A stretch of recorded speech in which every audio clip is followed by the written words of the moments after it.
Hello, and welcome to Curry Talks. I'm Michael Ouellette, and this is the show where the Curry community learns more about each other. Today's guest is Carole Copeland Thomas, the Vice President and Chief Diversity Officer at Curry.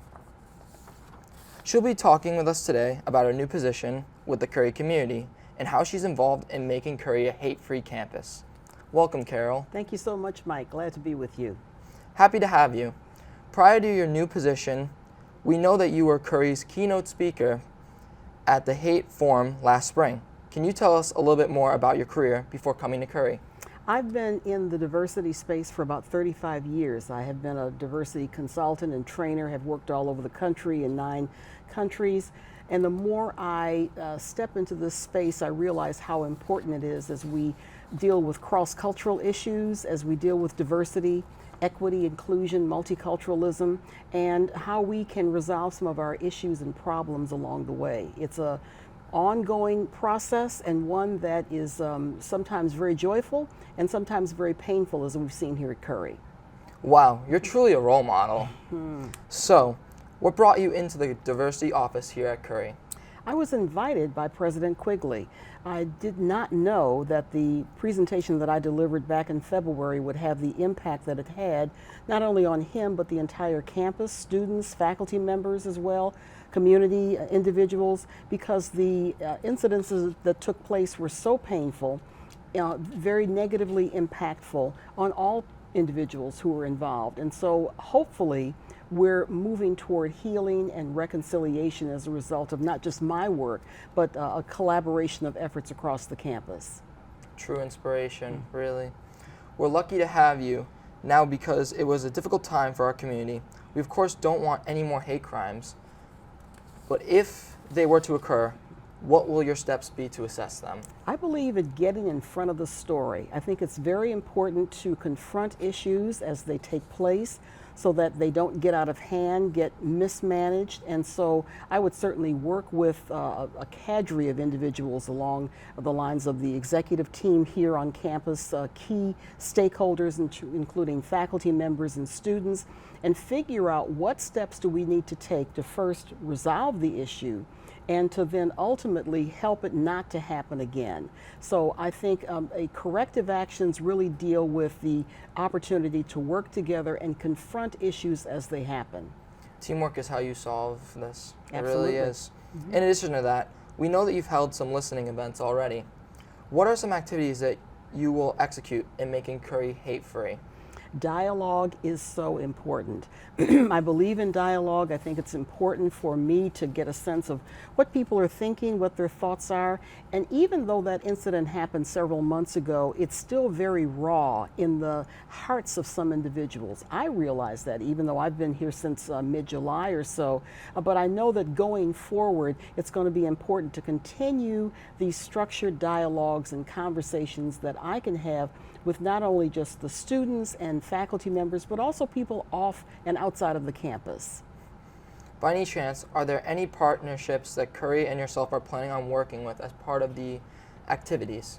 You know, it's interesting that you would ask that question. We recently changed to Indigenous Peoples Day, which I'm very excited about. I was asked to lead that campaign, and that also involved people outside of the community, outside of the campus walls. So we work with people here in Milton, we worked with the indigenous community, and so I do believe in those kind of collaborations, not only with people on campus, but also off. And we've already started it, as I said, with Indigenous Peoples Day. Thank you. Well, briefly, what is one way a Curry student can be empowered to get involved in making Curry hate-free? Speak up and realize that your voice matters. So many times students will say, well, I don't matter, I'm only one person. It's really important to speak up, share your thoughts, and realize that as we talk about with diversity of thought, people can agree to disagree moving forward. Well, thank you, Carole. We are just about out of time. For more information, please contact Carole Copeland at ccopeland.thomas@curry.edu. I'm Michael Ouellette. Please join me again for another edition of Curry Talks.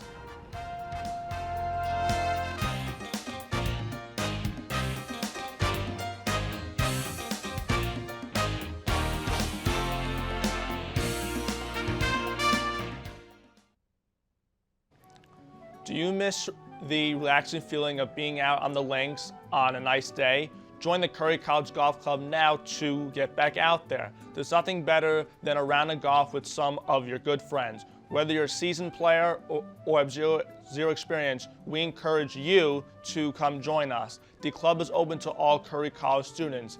Our club will teach you the skills you need to play golf or improve the skills that you already have. We play at locations such as George Wright Golf Course, Blue Hill Country Club, and more. Our goal is to promote knowledge of the sport and to grow interest in the game. So don't wait any longer. Join the club and get back out on the links this spring. Registration closes by fall semester and it's coming fast. Send an email to ccgolf@students.curry.edu to join today. We hope to see you out on the link soon.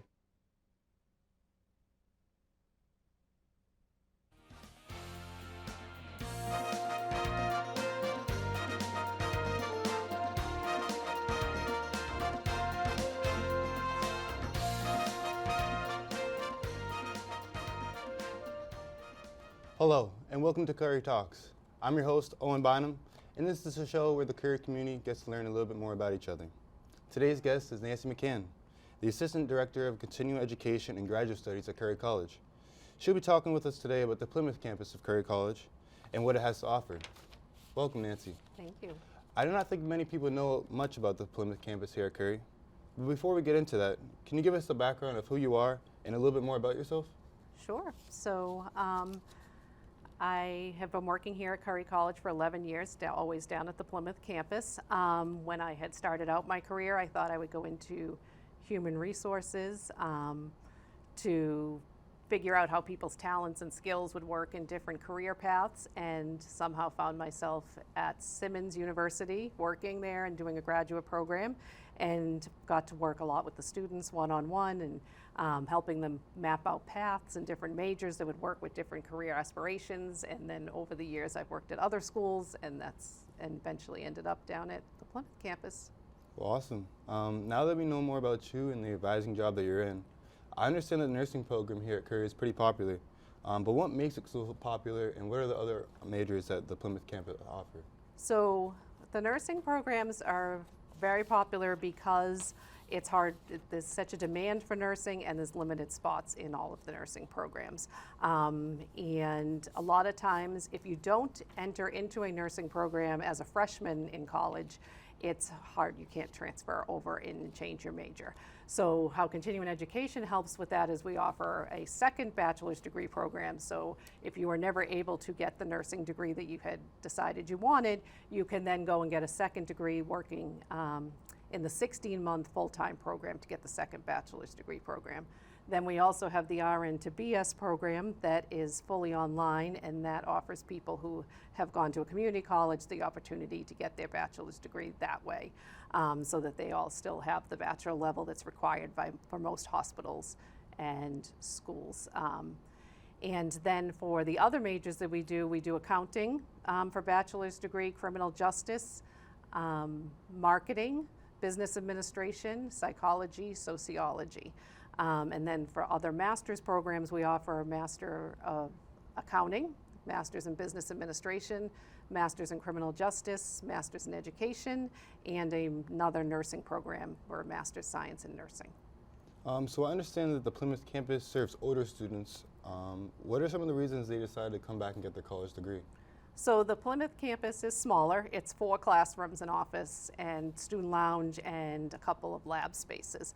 So it's not the full campus experience that you have up here in Milton. So a lot of times the reason people will come is because all of our classes are offered in the evening, so it allows people to work full time. So that's why our average age student tends to be around 34.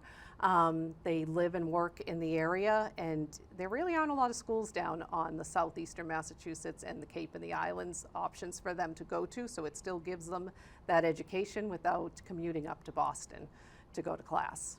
So I can imagine that some of these older students have really busy lives and their classes are really busy. So how can they be flexible? Do you guys have online classes, or is it just in person? So we have both. So we have some that come, so our classes are not the traditional schedule that is in the day program. Our classes are all the 8-week classes, 1 night a week. So they're 5:30 to 10:15 one night a week for 8 weeks. That's the fully on-campus class option. There's online, that's fully online, and then there's also hybrid. That's a combination. The teacher will set the schedule. It's 60% on campus, 40% online. And then the last option that criminal justice offers a lot of is high flex, where the teacher is on campus and you have the option each week to either attend in person or over Zoom based on your schedule of the week. So it works well for people who are balancing work, life, family. Awesome. Well, thank you, Nancy. We're just out of time. Okay. For more information, please contact the Carey College Plymouth campus at 508-747-2424. My name is Owen Bynum, your host, and please join us again for another edition of Carey Talks.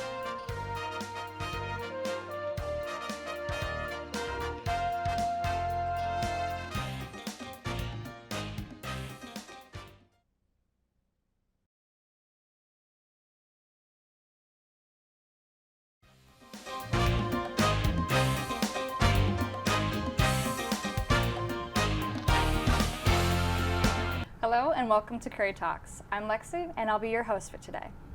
This is the show where the Curry community learns a little bit more about each other. Today's guest is Dr. Samantha Sawyer, and she is the new leader of the Forensic Science major. Welcome, Samantha. Thank you. So today she'll be filling us in about the Forensic Science major, what it entails, and the general background of forensic science. So could you give us just a rundown of what forensic science is? Yeah, so forensic science in its basic etymology. So forensic is historically known as debate. A lot of debate teams are called forensics teams because of this. More often it's used as the legal application of. So basically forensic science is the legal application of a science.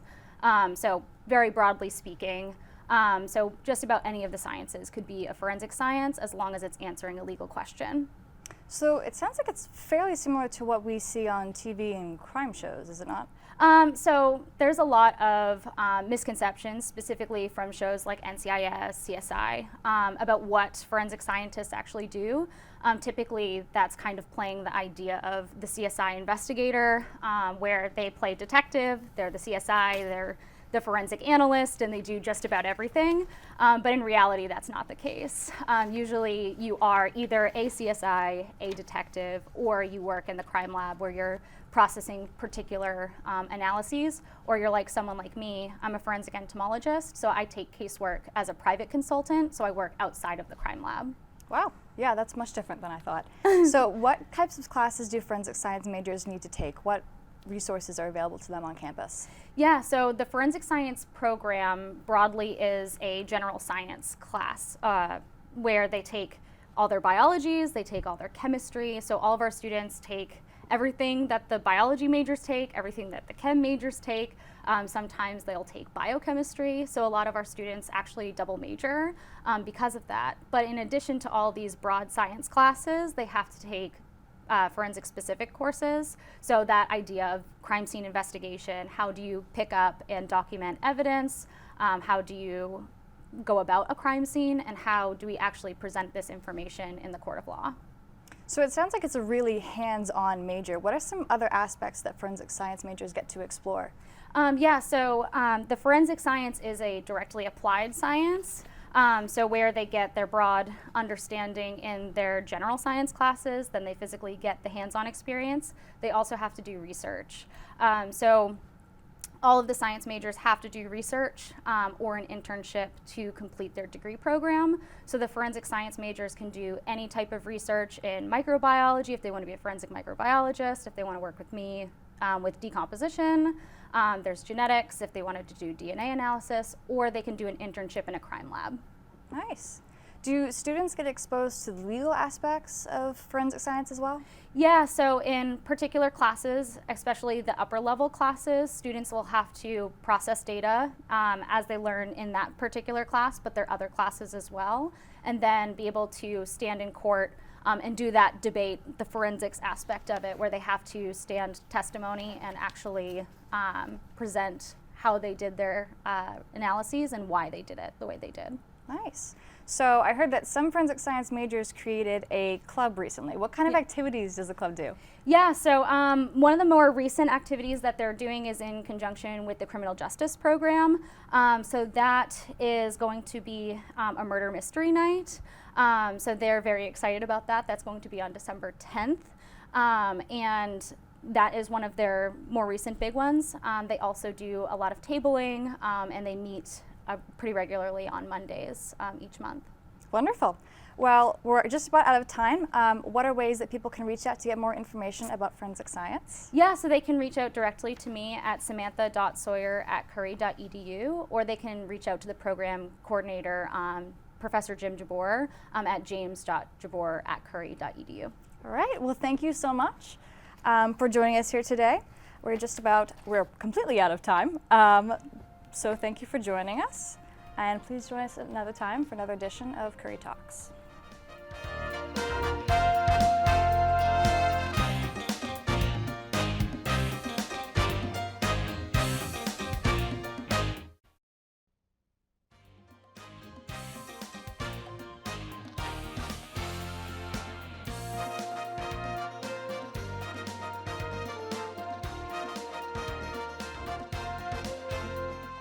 Curry Talks. I'm Mike Olette, and this is the show where the Curry community learns more about each other. Today's guest is Jakia Wilson, a former member of the Curry College Theater Improv team. Today she will tell us a little bit more about improv, how it works, and how improv skills transfer to other things in life and their shows. Welcome, Jakia. So, improv is short for improvisation, which in theater is a kind of comedy. Can you tell us a little bit more about that? So it's where you can express yourself in different ways. It's a good place to make friends and connections with people all over different places. And it's where you can also learn about other people and the way they learn as well. You've been a student at Curry for 2 years now, and you've been on the improv team for 1 semester. Your last show was just before finals. What did you guys perform during the improv Celebrate? Cabaret. Cabaret. Thank you. During the cabaret, we went in the president's dining room that's located in the student center. We did a few games. Some were interactive with the people that were watching. Some were just within the team. We played our first game, which was Big, Bigger, Biggest, which is essentially you get a word from the crowd and you perform it. You start off small and then you go bigger. And then the next game we played was Timeline, which is you're given another like location or place or anything, and you perform what that was given to you. And then the instructor would be like, okay, 3 weeks later, or 2 weeks later, or 3 years later. So it was fun. We played games like that. How was the build up to that? Like, how was the setup? Like, how was the environment itself being involved in that? The environment was wonderful. It's all in who's watching you. Like, if there isn't people that are really like doesn't look like they want to be there, it kind of brings down the whole mood. But like if there's people laughing and looks like they like the show, then it brings out more in everyone else. Yeah. Improv seems like something people do just for fun, but it seems like it's an important skill. Why is improv a skill? Why is improv a skill that people should consider learning, you think? I think that other people should consider learning improv because it helps you express yourself in different ways. And also, like, some people aren't, like, fast, like, I don't know how to say this. Some people aren't, like, words, like, don't come to them quickly and they're not able to react as fast. But in improv, it teaches you that whatever the first thing that comes to mind, you can react to it, which you're not really allowed to do that in the outside world. You can't react to the first thing that happens. Of course. How does it help in everyday life?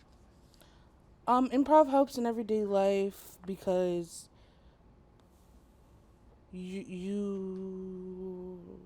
sorry. It's okay. Like, what That's a kind of good question. What kind of skills does improv you think would help in everyday life? Like in the future, now? Like think about courses. What would improv help with courses? Okay, so if I'm talking like school courses, so since I'm a psych major, improv helped me like think about things in a different way, not just stick on one certain subject. Yeah, That makes sense. of course.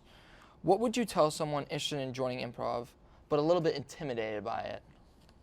I would say just be yourself, honestly. It's a place where no one judges you. You're allowed to be yourself. Of course. So finals approaching, the improv show is around the corner. Can you give us a hint to what to expect and where we can view the show briefly? Okay, I don't want to give too much away, but if you are looking to watch an improv show, they do perform in the President's Dining Room. I can't say too much about what they're doing. You would just have to go and see yourself. That's a good sneak peek. Well, thank you, Jakia. We are just about out of time. If you would like to watch the improv team perform, they will participate in a theater finale on Sunday, December 11th. For more information, please refer to the @Curry Theater Instagram page for updates. I'm Michael Ouellette. Please join me again for another edition of Curry Talks. Thanks for watching.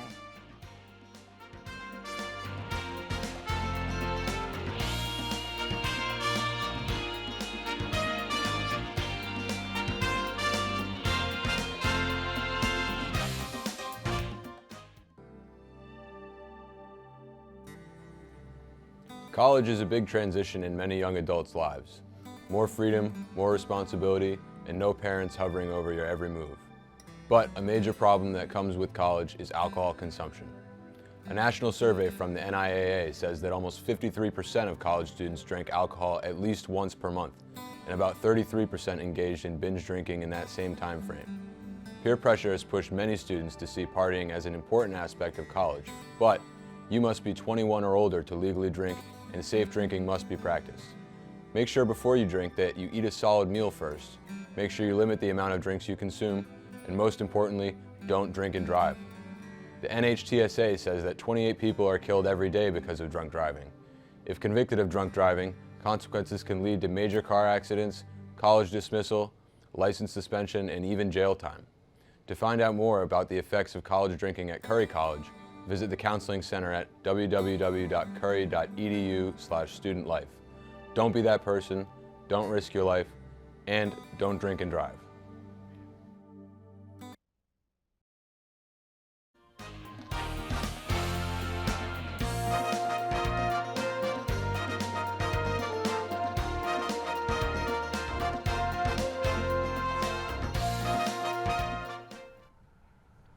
Hello, and welcome to Curry Talks. I'm Michael Ouellette, and this is the show where the Curry community learns more about each other. Today's guest is Joe Stronach, the head of the business club here at Curry College. Joe is also a student, a senior studying in the business program. He is here to tell us more about the business club. Welcome, Joe. Hello, how you doing? Before we get more into the club itself, what has given you an interest in the business area so that you are pursuing the major? Well, I mean, when I was younger, I'm just a pretty curious person and all. When I was younger, I'd always see the ticker tape at the bottom of the news, like what's going on in business and all this stuff. And I've always just been really interested in the companies that really help innovate the human race to keep evolving. That's some great insight. I can tell you really enjoy the different aspects of business. Now let's talk about the business club. How did you first get involved? Yeah, so I stopped playing lacrosse my fresh sophomore year, and I wanted to still be active on campus in some way. I knew that there was a business club, so I joined it, and then a semester later they actually asked me to be on the e-board. So, yeah. That's really cool. I'm aware you have brought in David Spellman, CFO of a large company in Boston, as a guest speaker. What was that like, and who else have you brought in to speak? Yeah, David was a great speaker. He's the CFO of a biotech company in Boston. You know, and he really great insights, really great advice, and it was just really interesting to get I remember asking him a question like, "What's the day in the life of being a CFO?" And that was really quite interesting to me. You know, we brought in a couple other great speakers. Another notable one would be Michelle Cully. Great story. She's written a book about her story, but she started her own trucking and courier business, which has been really successful in, I want to say, regional northeast. Yeah. What are some of the key takeaways that all the guests want students to know? I mean, mostly I try to, ask, what's maybe if they hold the position that's like high up, like a CFO, like what's your day to day, but the most questions I'm trying to ask people is general advice, what they do when they first got out of school to help them set themselves up for where they're going to be or where they are when we actually are interviewing them. So I try to ask them, take it like step by step through their career, what's helped them, what they've done to like distinguish themselves, stuff like that. I could see with that type of lineup how you wanted to get more involved. How did it come to pass that you are now the leader? Like I said, I joined my sophomore year. The next semester they brought me onto the E-board, and then pretty much the entire E-board or executive board, they all like graduated. So there was roles to be filled, and I already knew the faculty advisor, Professor Dragonova. So I talked to her, and then I became the president, I think my junior year. Yeah. Worked your way up, I like it. I know we have a pretty large business program here. Is the club open to other students outside the major? Yeah, open to anyone. We, our meetings, we'll talk about, anything related to business, but we love every type of perspective on different, things. That's good to know. I'm sure we have some interested viewers. What are some events or dates future members may look forward to? Yeah, so actually today we're putting on like a holiday dinner event at the Stew. It's going to be a speaking/dinner event with a guest we're bringing in. That is today, but next semester we might try to do a golf outing with business professionals, and we're also going to be bringing in guest speakers. We don't have exact dates yet. Nothing's really planned, but those are just what we got, ideas. For those who cannot make the meetings for certain reasons, are there any ways for them to still be involved? Yeah, I mean, we meet on Tuesdays at 7 o'clock every other Tuesday, so that can be difficult for some people. So you can maybe just come to our events. We don't meet like every week, so it's not that often. So it's hard to say, but you can get involved. Maybe get a minor in business, or just reach out to us, and any of us are really happy to talk about business whenever. Thank you. To join the Business Student Association Club, email joe@jstronach2019@students.curry.edu. I'm Michael Ouellette. Please join me again for another edition of Curry Talks.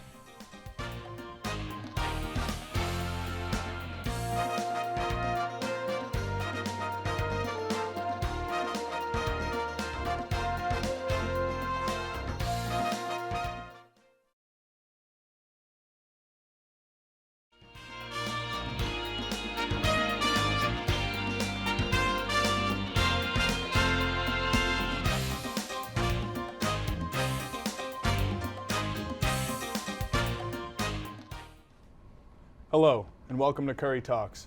I'm Robbie Tartaglia, and this is the show where the Curry community learns more about each other. Today's guest is Ken Carberry, the director of the Curry College radio station WMLN 91.5. He will be talking with us today about the 90th anniversary of the Curry College radio station. Welcome, Ken. Thanks, Robbie. Happy to be here. Curry College radio has been around for 90 years. What does that number mean to you? Well, first of all, it's a very big number, and it makes us really the oldest radio program in the nation. So that means a lot to me. Plus, I'm lucky enough to have been here for half of those 90 years. I came to the Curry College radio program 45 years ago as a freshman, and I was trained here, was able to use those skills in my career in broadcasting, and now I'm happy to be back here sharing what I've learned. Awesome. Well, with 90 years of Curry radio, there are a lot of famous alums who have gone through the program. WBZ Radio's Jordan Rich is one that many know of. Tell us more about the alumni base. Well, Roger Allen, who was my mentor, who taught here many years ago, used to tell me you could drive from Boston to LA and you'd hear Curry alums all the way from here to there, and that's probably still true. Awesome. Jordan in particular is my business partner, and Jordan and I have worked together for many years.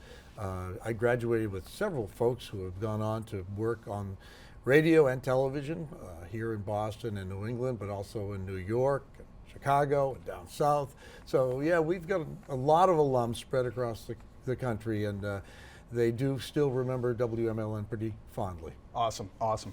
It sounds like the Curry radio program helped a lot of alums succeed. Many have said that the hands-on experiences are key. What do you have to say about that? Oh, I agree. One of the reasons I came here as a freshman was because I could get hands-on training, work at the radio station as a freshman. We treat it like a laboratory, and we train the students from the first day they get there how to get on the radio. And so freshmen can start on the radio and have their own radio show freshman year right through senior year. We're also student managed, so we have student general managers, student program directors. All of the department heads are students. I'm just there to watch and advise from now and again if they have any questions, but it's student run, student operated, and there's really good training that goes on in the building. That sounds really good. As we said earlier, you're the director of radio and helping it launch its next 90 years. What's coming next for radio, particularly WMLN? Well, radio has really grown quite a bit recently, although when we think of radio, AM, FM radio hasn't grown much. It's pretty stagnant and maybe shrunk a little bit. But audio, the other part of radio, has grown quite a bit. So radio is now streaming as we stream on WMLN. Radio is now podcasting. Every radio station has their own podcast where the radio host will podcast. And we do that as well at WMLN. So we are growing into other areas of audio and voice and podcasting. And I think that's where the industry is heading. Cool, cool. Earlier this semester on November 9th, WMLN and the Curry Communication Department celebrated its 90th anniversary. How special was it to be a part of that? That was really great. We had Professor Gibbs from Curry join us, and Professor Bob McNeil, who's retired, who spent many years on radio and TV here in the Boston area. He joined us as well. Jordan Rich joined us. We also had younger folks than ourselves join us. We had Brendan Clay from Portland, Maine join us. He just graduated a year ago. Yep. So we had students who graduated a year ago, 5 years ago, and 40 years ago join us. So that was great, and I think we'll try to do something like that again. Awesome. Well, we still have an operating radio station. How can students get involved? Well, you can just walk into the building. What I really like about the building is we have our own building. Many college radio stations have a corner of a room somewhere, but we have our own building, so you can just walk in. You can always send me an email, get a hold of our student managers. They'd be happy to get you started. Awesome, awesome. Well, thank you, Ken. We are just about out of time. For more information on what events are going on this year for the Curry College radio program, go to the Curry Radio Instagram at WMLNFN. I'm Robbie Tartaglia. Please join me again for another edition of Curry Talks. Great. Good job.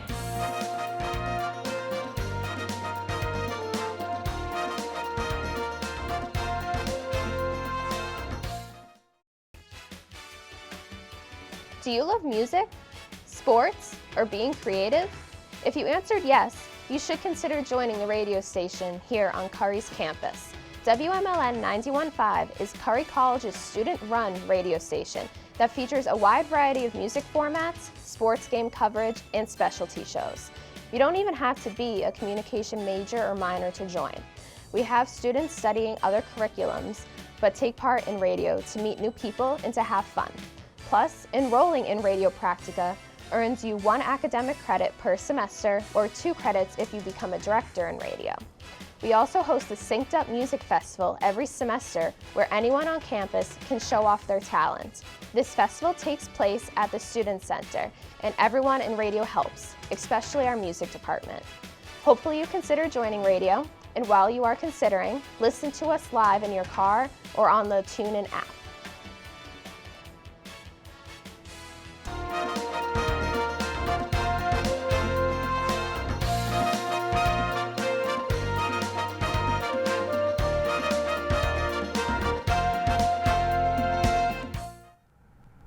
Hi, and welcome to Curry Talks.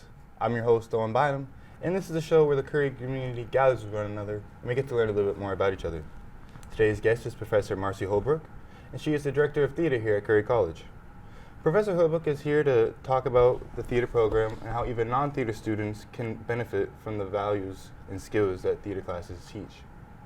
Welcome, Professor. Thank you so much, Owen. Happy to be here. Yes, theater is something that I can talk about for a long time, but when you ask that question about how other people can benefit from theater, theater is not meant just for actors. There's so many components to putting on a show and so many exciting things, PR, building, costumes. I don't think there's any other art where there are so many individual little pieces that have to come together. So it's exciting, and I think some of the ways that it benefits other people is that it helps them learn to speak better. It helps enhance their physical movement. It gives them confidence. These are some of the things I think we expect to hear, but more importantly, I think there's a lot of things that doesn't meet the eye, like learning skills and listening skills, the ability to learn something, bring it to fruition, a goal that's set, concentration skills. All these are transferable to any other thing, as well as self-discovery, which I think everybody appreciates, and that ability to look through somebody else's eyes so we can gain empathy, which I think the world needs a lot of these days. Also, I think one of the great things it does for people is it creates a village for them. They meet people that they like, that they have friends with, and so I think really it's a great way to have retention in the school, because once you meet people that you feel comfortable with, you're not as likely to get discouraged and want to go someplace else. So yeah, I think my favorite thing that it does for people, it teaches you how to problem solve and make decisions. For sure. And after knowing all of that, I know that the theater classes here at Curry typically have low enrollment. Could you explain what some of the factors may be and why students don't want to take theater classes? Of course. In my opinion, of course, and there are several factors, I first want to clarify something. Not all of our classes are low enrollment. Our acting class is usually maxed out, as well as some of the other practicums. But some of our classes are low enrollment, and there's several factors here. I think that one of the things that would help us is to have more presence on the campus, not just doing the shows, but when people go to sign up for classes, I'm hoping someday we get our own little designation of theater. Yeah. And because there's a precedence for that with other people on campus. And then also, I think because we've gone into a gen ed program, the more we get our classes with a gen ed designation on them, I think they'll start to fill more, but people are so pressured to try to get all those things done, and if they can't find that outlet. And then of course, there's also the people that are shy about it, that maybe have a secret hankering to do it, but they just think, I'm not sure if I can. And we try to make things gentle and exciting and fun. Yep. So even if not pursuing an acting career, we understand that these classes can teach you valuable life lessons. Can you name two theater classes here that you think can benefit any type of student? Oh, of course. I'm going to start with Improv, because Improv is a one-credit course, and it's a lot of fun. But a couple of things that I think it helps you that will benefit you no matter what you do outside of Curry is it helps you think on your feet. It helps you to be able to use your mind and come up with things quickly. Well, that's kind of the same thing, but it helps you to be creative. And one of the factors that Improv has that many people probably aren't aware of is that it has all kinds of health benefits. You know, if you're going through a semester and you need a little infusion of something, take an Improv class. Yeah. Well, thank you, Professor Holbrook. I hope we brought awareness to the benefits of theater. We're about out of time for today. Please join us for our next edition of Curry Talks.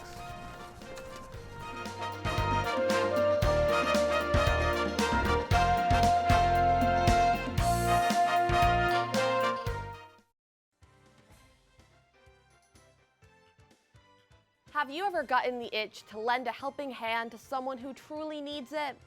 Have you ever wanted to help improve someone's life? How about joining the Curry Cares Club on campus?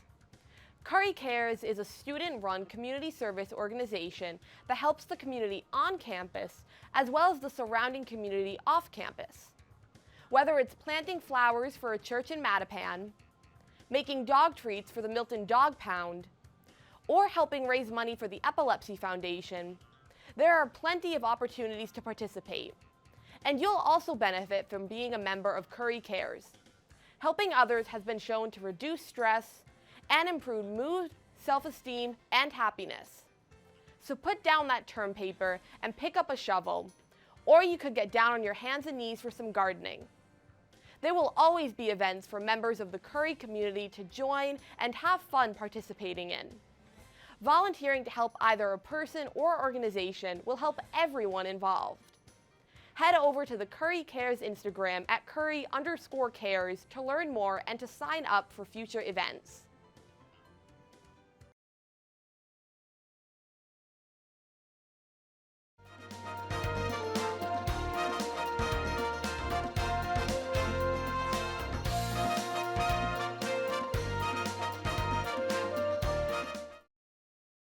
Hello and welcome to Curry Talks. I'm your host, Owen Bynum, and this is the show where the Curry community gathers with one another and we get to learn a little bit more about each other. Today we're discussing the Program of Advancement in Learning, also known as the PAL program here at Curry. It's a program that has helped many college students with learning difficulties keep up with classes, graduate, and start a productive career post-college. Introducing today's guest, one of the PAL professors here at Curry College, Professor Kelly. As a PAL professor, she'll be able to clear up any misunderstandings or questions that students may have when looking to enroll in the Curry College PAL program. So Professor Kelly, welcome. Thank you. The whole purpose of the PAL program is that it provides students with the work they need to work and learn. However, I'm a bit confused. How does that differ from what the other professors and staff are already trying to do when classes are meant to teach the students about the topic and improve their skills in that subject? Well, the PAL program provides a more individualized approach and helps each student to understand their own learning style, their strengths, their challenges, and how they can use the college resources to support their areas of challenge. Awesome. Well, that's really interesting to hear. But I can imagine that every student has the same difficulties and issues as each other. There are bound to be different students with different struggles and different types of assistance. How does PAL help students with issues that are so drastically different than other students here at Curry?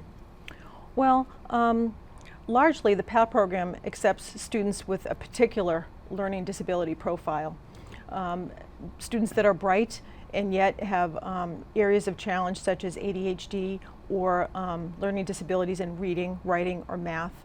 So the profile of a student with the challenges that is accepted into the PAL program isn't that drastically different from one to another.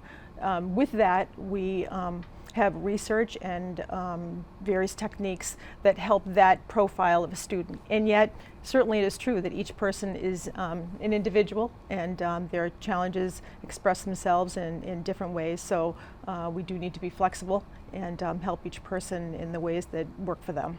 Perfect. And how do you manage to help students who are hesitant to receive help or even difficult to work with? Well, since it's college and not high school, we don't push the PAL program on any student. They are motivated to be in the program. They've applied to be in it.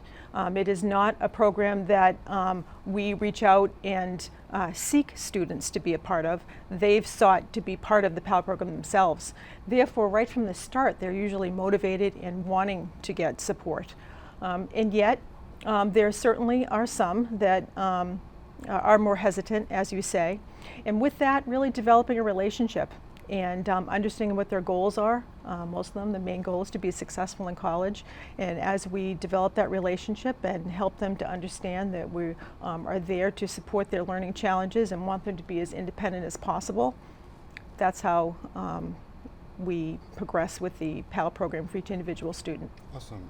And can you tell us in the audience members who haven't joined PAL yet on how we might be able to sign up or join the program? Well, there's an application process. And so with that, through the Curry College website, there are some instructions in terms of filling out an optional questionnaire and some required paperwork, submitting documentation explaining what your disability profile is. And hand in hand with the admissions department of the college, we make a determination whether they're appropriate and whether they need it or not. Perfect. And so Dr. Kelly, PAL has just reached its 50th anniversary, which is a great milestone. What does that milestone mean both to you and to the rest of the PAL program? We've done a lot of celebrating. 50 years ago, Dr. Gertrude Webb created the PAL program. She was a great leader in terms of wanting to help bright students with learning disabilities to succeed in college, and we've continued to honor her and the program by focusing on the individual differences of students, helping them to understand how they learn. The term we use is metacognition, which means being able to think about your own thinking and understand yourself and your strengths and challenges. And Dr. Webb, this was her vision years ago, and we continue to have success through that. Perfect. Well, thank you, Professor Kelly. That is about all the time we have for today. For more information about the PAL program, please click the PAL tab on the Curry portal. I'm your host, Owen Bynum, and join us again for the next edition of Curry Talks.